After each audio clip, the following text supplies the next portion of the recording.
The Earth was broken. For decades, it had been teetering on the edge of collapse. Pollution, disease, wars, and inequality ravaged the planet. Humanity, exhausted by its own mistakes, had reached a tipping point. Governments, corporations, and institutions had failed to address the crises that threatened their survival. The systems of power that had long controlled the fate of the world were no longer sufficient to pull it back from the brink. It seemed that the future of Earth was forever condemned to decay. But then, the Xantheon arrived. At first there had been whispers, a spark of hope. The Xantheon, an advanced alien race, came from a distant galaxy, offering the Earth a chance at salvation. They didn't come with weapons or an army, they came with solutions. Their technology could restore the planet's failing ecosystems, eliminate disease, and provide universal access to education, healthcare, and clean energy. For many, this was a dream realized, the moment humanity had been waiting for.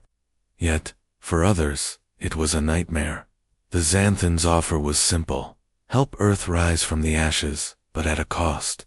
The cost was the loss of control, the loss of autonomy, the loss of the old world. It was the same cost humanity had been asked to pay countless times before, in the name of progress. General Marcus Walters, once a revered military leader, became the face of the resistance. He rallied millions with his passionate speeches against the Xantheon, calling them invaders who sought to enslave humanity. His message was clear: Earth must choose freedom, no matter the consequences. Lena Cortez, a human rights activist, and one of the few who had trusted the Xantheon from the start, saw things differently. She had been on the ground, working alongside the Xantheon in the poorest and most neglected regions of Earth. She had seen the transformations they had brought. Entire villages, once devastated by famine and disease, were now flourishing. Children were learning in schools where they had once been denied education, and clean water and energy were now available where there had been none. The Xantheon had not come to take control, they had come to empower humanity to solve its own problems. But the fear of losing control was overwhelming. People were afraid of change, afraid of the unknown. Could humanity truly trust these alien peacekeepers, or would they be subjugated in the name of progress? Was it really worth sacrificing freedom for global cooperation? The resistance grew with each passing day, fueled by Walters's rhetoric. The protests were no longer just small gatherings, they had become full-fledged rebellions, with clashes erupting between militant factions and the Xanthans' peacekeepers. General Walters had called for an international strike, urging countries to revoke their agreements with the Xantheon. But the Xantheon didn't back down. They weren't here to conquer. They were here to help, to restore, to heal. The more opposition they faced, the more they worked to prove that the fear was unjustified. Lena knew that the time for dialogue was quickly running out. The world's decision would soon be made, and the consequences would be permanent. Would Earth embrace the Xanthans' offer of peace, or would it reject it in favor of a future governed by fear and isolation?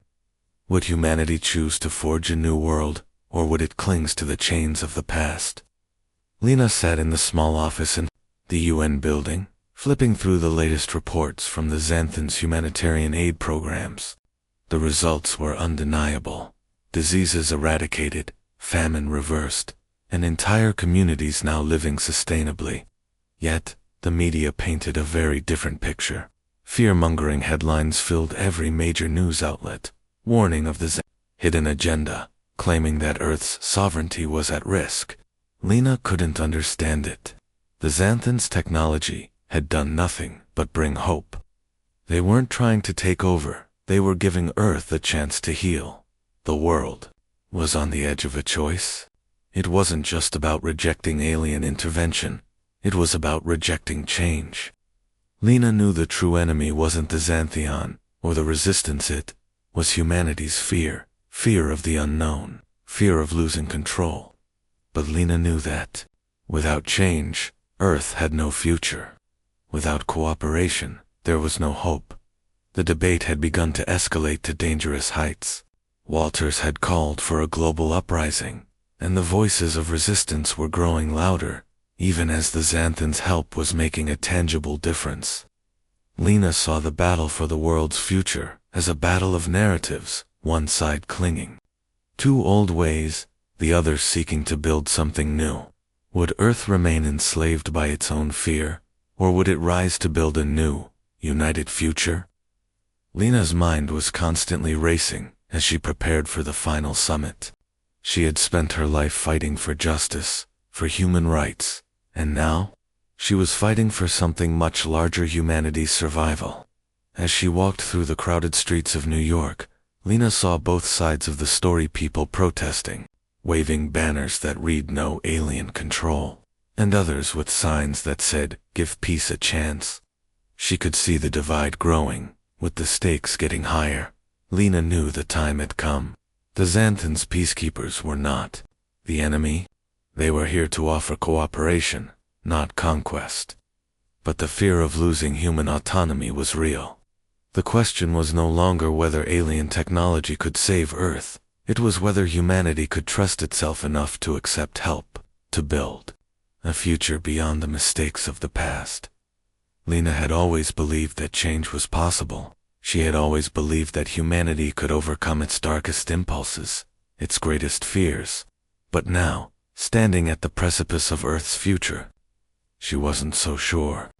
The fear had rooted itself deeply, and the choice was about to be made. The days leading up to the global summit felt like a slow unraveling, the air thick with tension. The world had already chosen sides, and the fracture between those who embraced the Xanthans' help and those who feared their intervention was widening by the minute. In every corner of the globe, General Marcus Walters had ignited a fire of resistance, convincing millions that the alien peacekeepers were no saviors, but conquerors in disguise. His words had found fertile ground in the hearts of those who feared that their independence was at risk. For Lena Cortez, it was a time of intense internal conflict. She had worked alongside the Xanthion for months, witnessing firsthand the positive transformations their presence had brought to Earth. Clean energy had replaced fossil fuels. Advanced medical technologies had eradicated diseases that had plagued the planet for centuries, and communities once crippled by poverty were now thriving thanks to alien agricultural innovations. Yet, despite the successes and tangible progress, fear had crept in, spreading like wildfire. The media, fueled by the resistance's rhetoric, painted the Xanthans' help as something to be suspicious of. They had begun referring to their technology as a Trojan horse, an advance that disguised a more insidious agenda: control. Walters and his followers claimed that the Xanthion sought nothing less than the subjugation of humanity, and as more people embraced these messages, more voices grew louder in opposition to the alien presence on Earth. Lena's message, however, was clear. The Xanthion had come to help, not to control. They offered humanity the opportunity to rebuild its world. She had seen it in the rural communities, where clean water flowed freely for the first time in decades, and children who had never stepped foot in a classroom were now learning at the most advanced schools.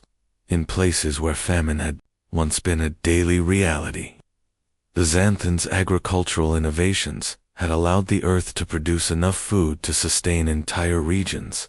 Yet, the fear of alien control had overridden these undeniable successes. Lena found herself more isolated than ever. As the resistance grew, her hope seemed to fade. She couldn't ignore the growing divide.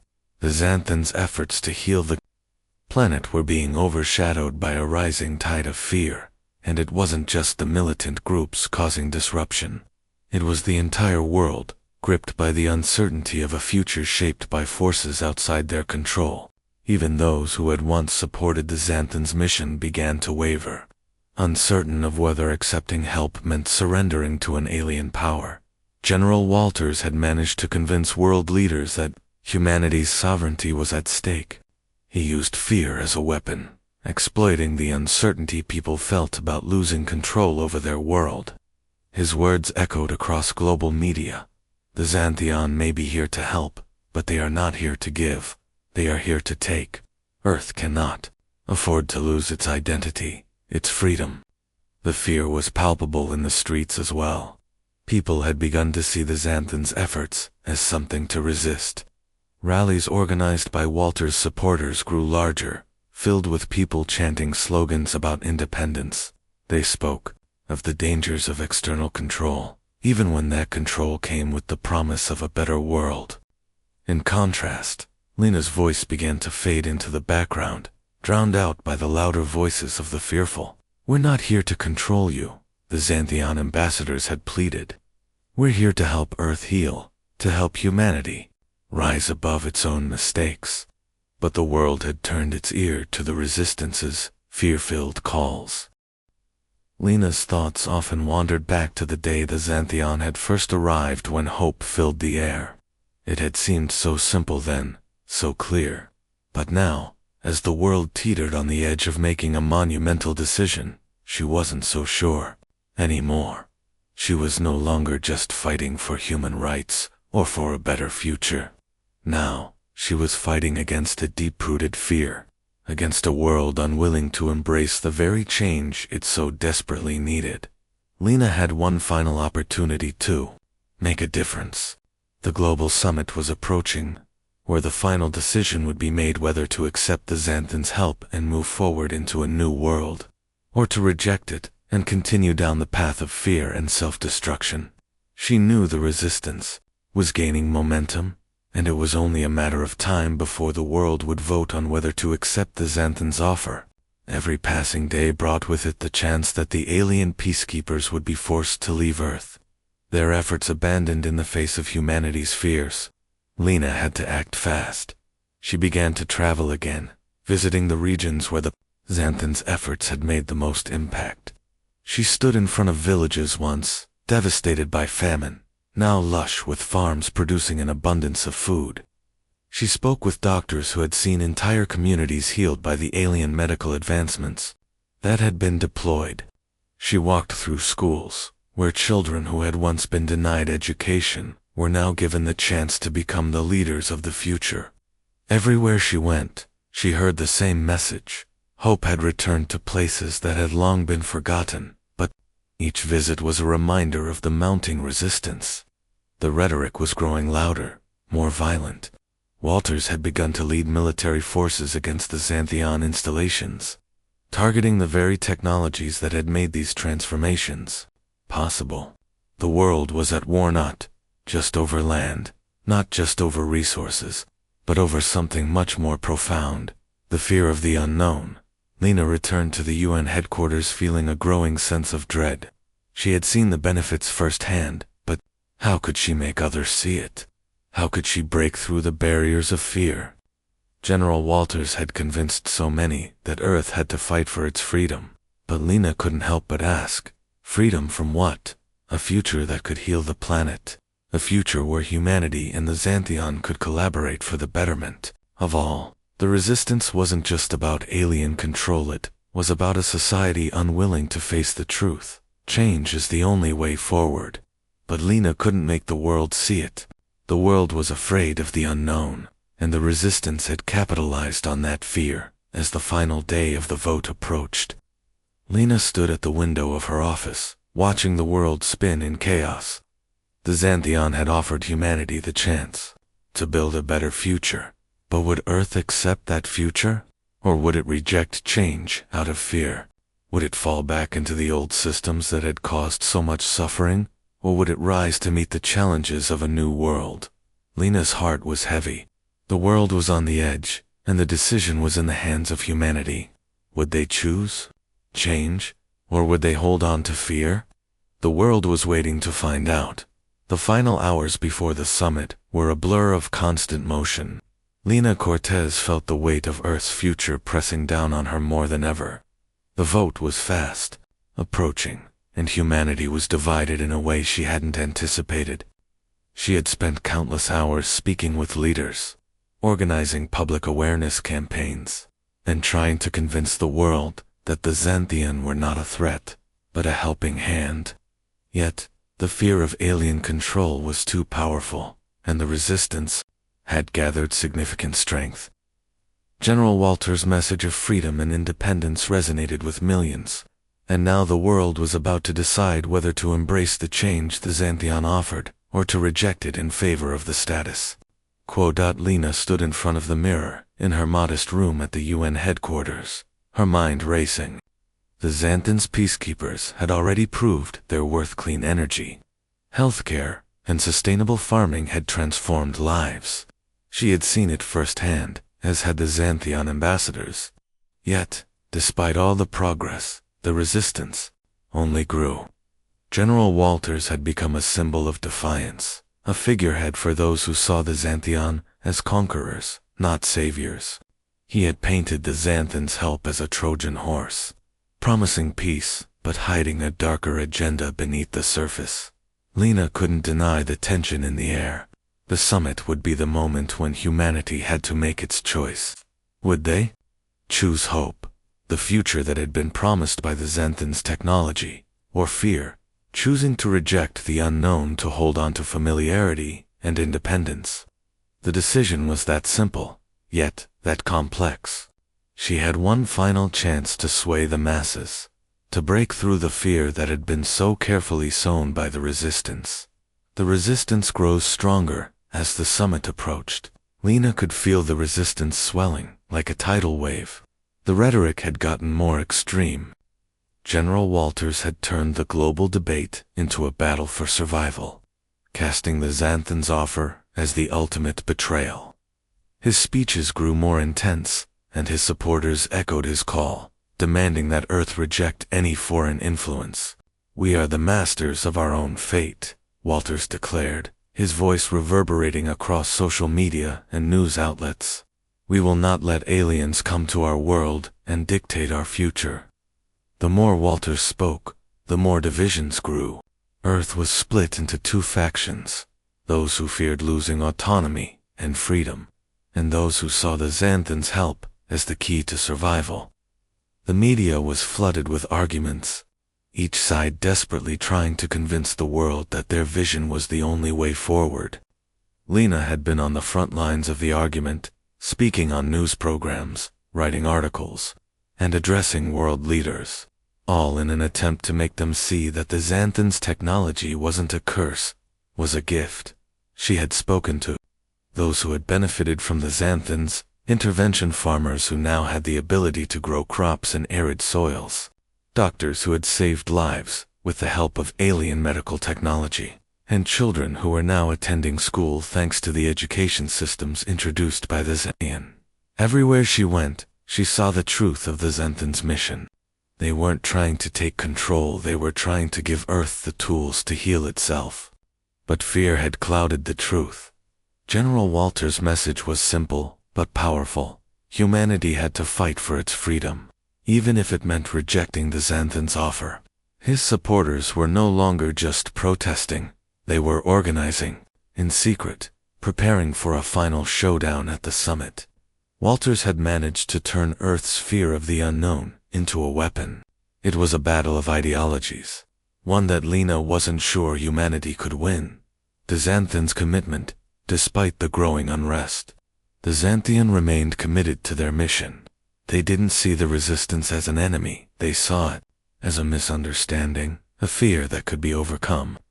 The Xanthon's technology was there to help, but they couldn't force the world to accept it. They could provide the tools to heal Earth, but it was up to humanity to decide how to use them. Lena had spoken with Eris Callan, the Xanthon's chief ambassador, just the night before the summit. Eris had been calm, as always, but there was an undeniable tension in her voice. "Lena, we cannot force Earth to accept our help. We have given them the opportunity to thrive, but we cannot stay forever. If humanity does not want our help, we will leave, but the consequences of that decision will be theirs to bear." Lena could see the pain in Eris's eyes. The Xanthion had done everything they could. They had tried to offer humanity a future where sustainability, peace, and prosperity were possible. But humanity was afraid. They were afraid of losing their autonomy, afraid of being controlled.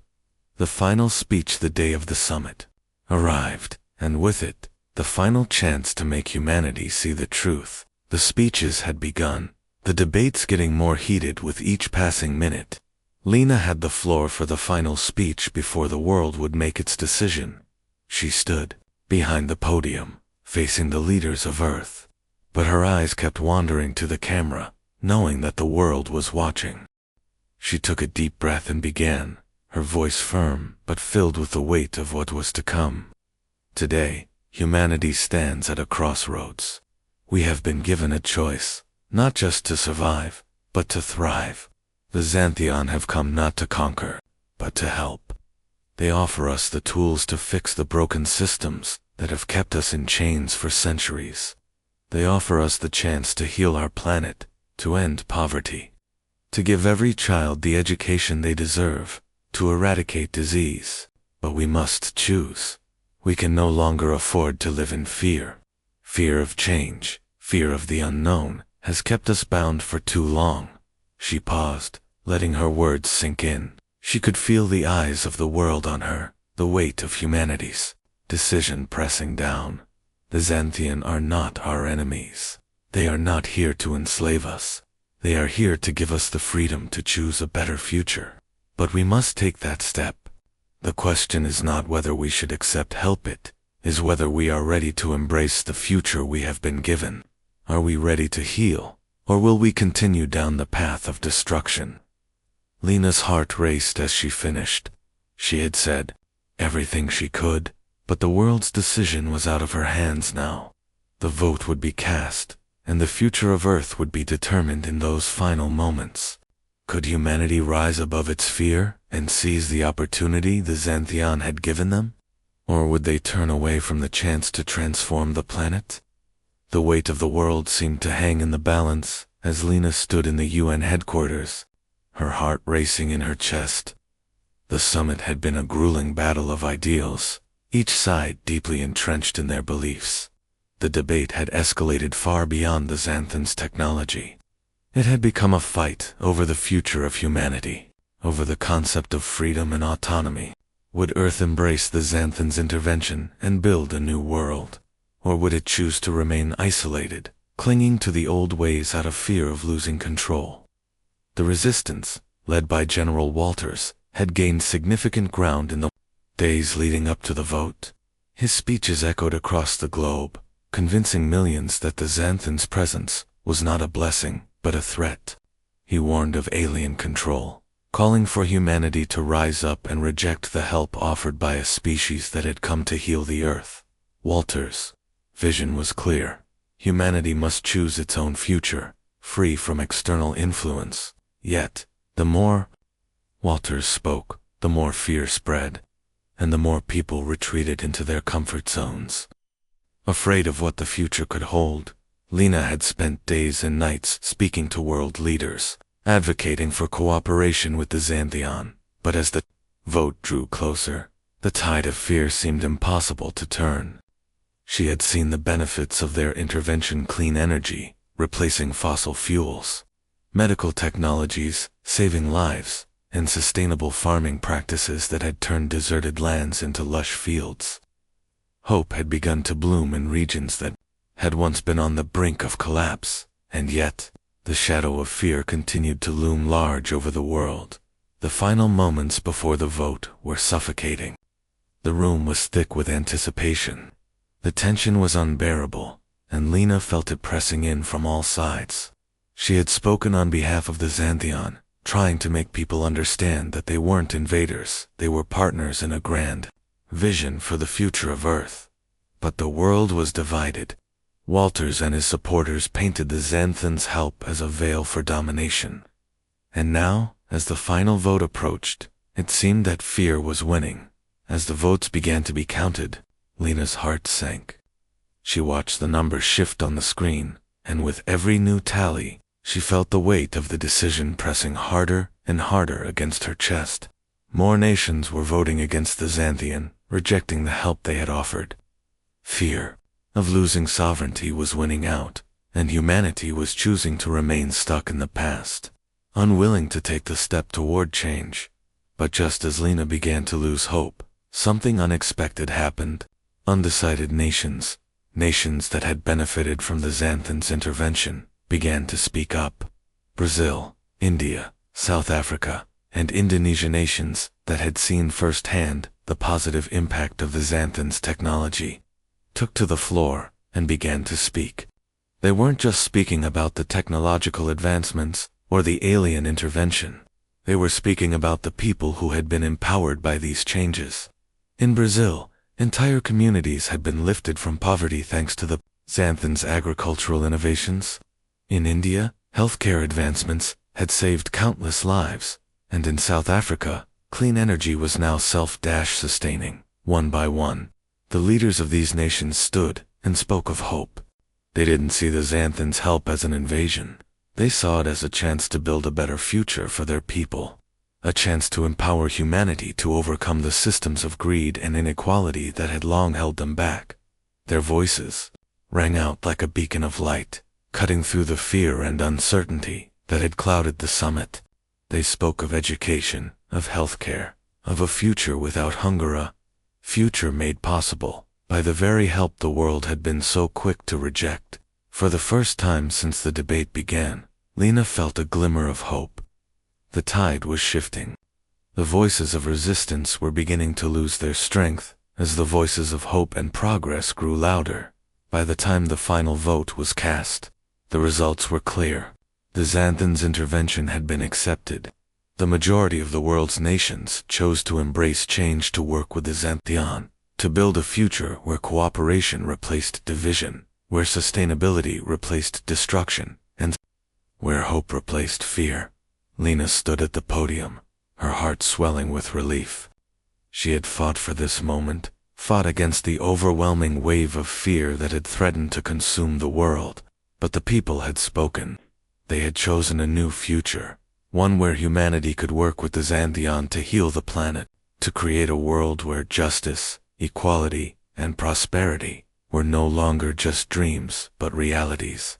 The resistance had been silenced, not through force, but through the power of progress and hope. The decision was made. Earth had chosen to embrace the future, and the Xanthian were here to help guide them toward it. But even as the world celebrated, Lena knew this was just the beginning. The work ahead would be difficult. The Xanthian had shown humanity the path to a better future, but it was up to Earth to walk it. And in that moment, as she looked out at the world, she couldn't help but feel that maybe, just maybe, humanity was finally ready to rise above its fears and build something new. The world had made its choice. Humanity had embraced the future, accepting the Xanthans' help as a way forward, a chance to heal, rebuild, and transform. The resistance had been silenced, and General Marcus Walters and his followers found themselves without a cause. But, even as hope surged through the air, there was a deep sense of unease that would not easily dissipate. Lena Cortez stood at the center of the newly formed UN headquarters, overlooking the bustling city below. The sun was setting, casting long shadows across the streets, and for the first time in months, she allowed herself to breathe a little easier. The decision had been made. Earth had chosen progress and cooperation over fear and independence. Yet the work was only beginning. She had always believed that the true measure of a society was not in its technological advancements, but in its ability to live together and build something greater than the sum of its parts. The future of Earth depended not only on technology, but on the world's ability to adapt to a new way of life. Lena had spent the last several days meeting with global leaders, Xanthian ambassadors, and various activist groups to figure out how to move forward.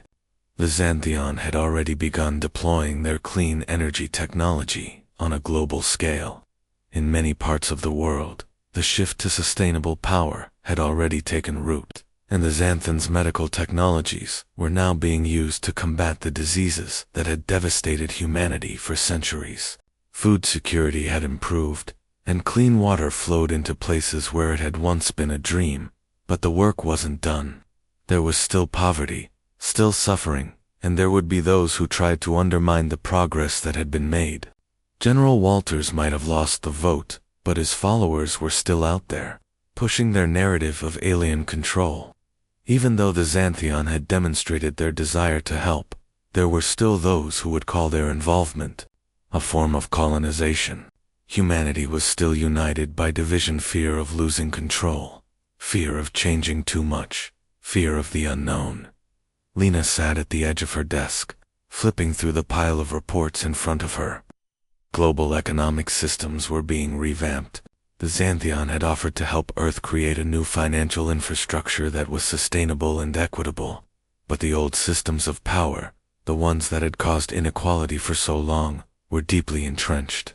The corporations, the military-industrial complex, and the politicians who had been on the wrong side of the vote were already making plans to resist the changes. Lena knew that fighting fear wasn't a battle that would be won overnight. The world's challenges weren't just about adopting new technologies. It was about changing the mindset that had held humanity back for so long. It was about trusting each other and believing that cooperation was the only way forward. As the days turned into weeks, Lena traveled to the countries that had been the most resistant to the Xanthans' intervention.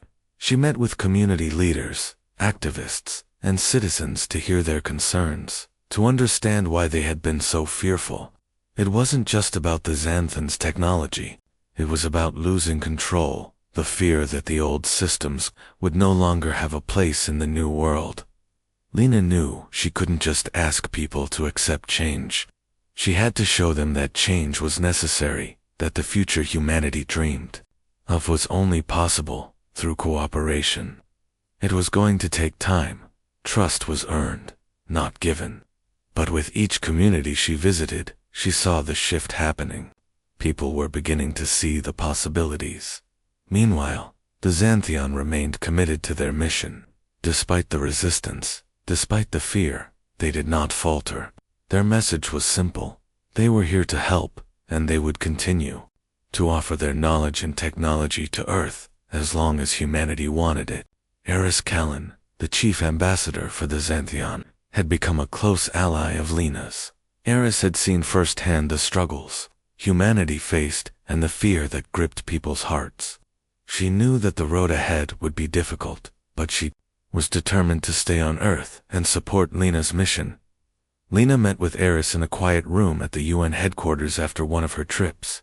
"We've come this far," Lena said, looking at the papers spread out in front of her. "But we still have so much more to do." "I know," Eris replied softly.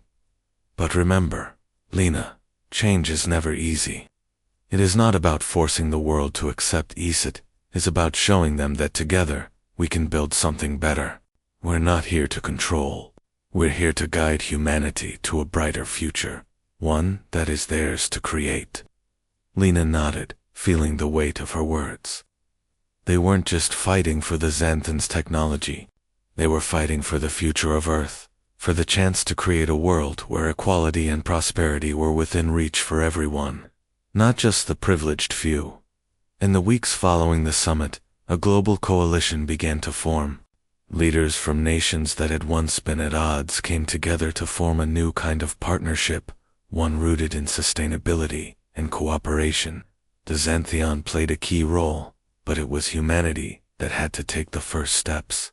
It was up to Earth to decide if they would accept the change they had been offered, or retreat into the comfortable illusion of the past. But the world had already chosen. Lena's efforts began to show results. The Xanthans' efforts were no longer being seen as an imposition, but as a catalyst for change. The global economy shifted, slowly but surely, toward more equitable systems, as the Xanthans' technology helped to redistribute resources and eliminate the worst forms of poverty. Humanity had finally begun to trust itself, to believe that it could create a better future, not just for the few, but for everyone. The road ahead was not easy, but Earth had chosen. The future was theirs to build, and this time, it wasn't just about fighting for survival. It was about creating a world where all people could thrive, where cooperation would replace the old ways of division and fear. Lena smiled to herself, knowing that the journey was far from over. But now, she had hope. Humanity had found its way. And in the end, it wasn't the Xanthans' technology that would save Earth. It was the human spirit that had triumphed, overcoming the fear that had kept them in chains for so long.